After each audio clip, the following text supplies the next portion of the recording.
সামরিক দিক থেকে মুসলিম বিশ্বের অন্যতম শক্তিধর দুই দেশ হচ্ছে তুরস্ক ও মিশর।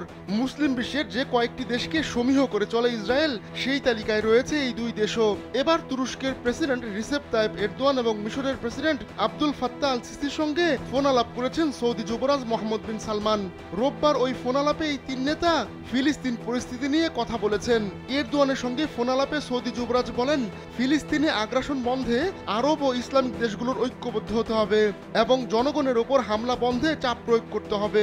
ইসরায়েলের অন্যতম মিত্র হিসেবে পরিচিত আল সিসিকে যুবরাজ মোহাম্মদ বলেন, ফিলিস্তিনে ইসরায়েলের অভিযান বন্ধ গুরুত্বপূর্ণ হয়ে উঠেছে, কারণ তারা একের পর এক ফিলিস্তিনিদের ওপর আগ্রাসন চালিয়ে যাচ্ছে।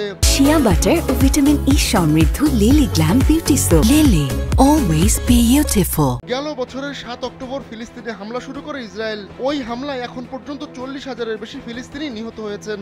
আহত হয়েছেন প্রায় ১ লাখ মানুষ। এমত অবস্থায় ফিলিস্তিনের স্বাধীনতাকামী সংগঠন ও ইসরায়েলের মধ্যে যুদ্ধবিরতি কার্যকরে বিশ্ব সম্প্রদায় বারবার চেষ্টা করে যাচ্ছে।